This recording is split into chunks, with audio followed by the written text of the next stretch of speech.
Everyone, this is James Langston. My father. He worked 20-hour days, 3 jobs, so I could attend med school. He used to come home covered in engine grease, or with blisters from construction work, but he never once let me feel poor. He never once complained. He just believed in me. There was a beat of silence. And then came the applause. It started slow, unsure, but grew until the entire room stood in ovation. Not for Marcus, but for James. Eleanor's champagne glass trembled slightly in her hand. Her face remained poised, but her eyes darted, unsure of where to land. Later that night, as the gala wound down, Marcus approached Eleanor. "Ms. Whitmore," he said cordially. "I believe you met my father earlier." Eleanor opened her mouth, then closed it. "Yes," she finally said, her voice brittle. I made a mistake." Marcus didn't respond with anger. Just a quiet nod. "We all do," he said. "The difference is whether we learn from them." Eleanor watched as he walked away and returned to his father, who was now surrounded by guests eager to meet him, not because of his wealth, but because of his story.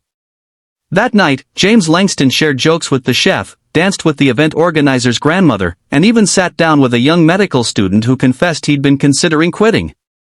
"I can't afford to keep going," the student had said. "My dad's already working overtime, and it's just too much."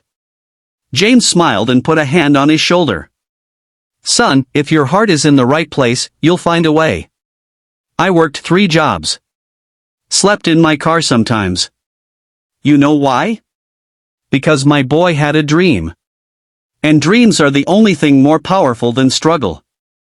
By the end of the evening, donations to the hospital had nearly doubled from the previous year. Not because of the auction or the speech, but because people were reminded of something real. Something human. Not status. Not prestige. But love, sacrifice, and dignity. Eleanor didn't speak much for the rest of the evening. But the next morning, a quiet donation was made in the name of James Langston. No press. No credit. Just a name. And a lesson learned. The chandeliers glittered like stars, casting golden light over the rosewood grand ballroom. Waiters in white gloves glided through the crowd with silver trays, offering hors d'oeuvres that looked more like art than food.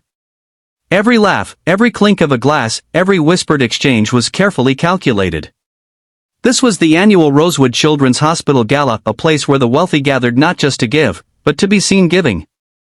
Eleanor Whitmore stood at the center of it all. With her icy blonde bob, custom-made Valentino gown, and the poise of a queen surveying her court, Eleanor was a fixture in high society. Born into old money, she believed kindness was a luxury, not a necessity, and that a person's value could be measured by the weight of their last name. As the string quartet played softly, Eleanor sipped her champagne and scanned the room, mentally ranking people by importance. Her eyes narrowed when she spotted something off. An elderly black man stood quietly near the exit, away from the buzz and glamour. He wore a modest navy suit, frayed at the cuffs, and slightly oversized, like something bought long ago for Sunday church. His shoes, though clean, showed years of wear.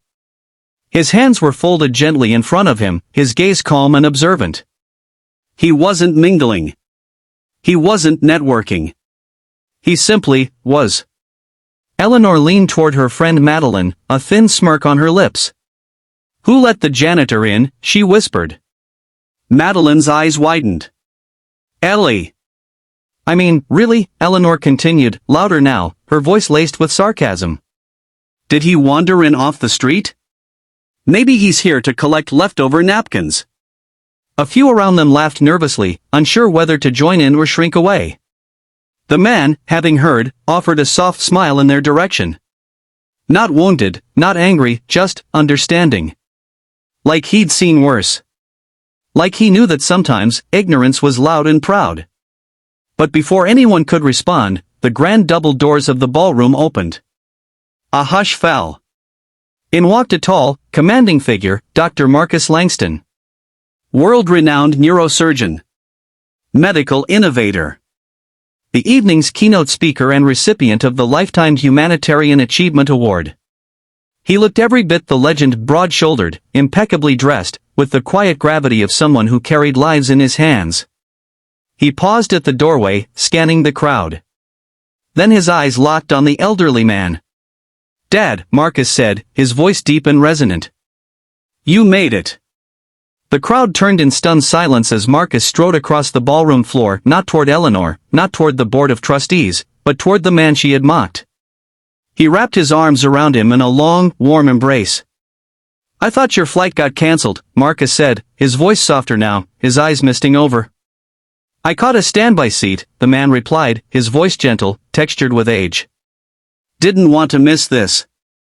Not after everything." Marcus turned to the stunned audience.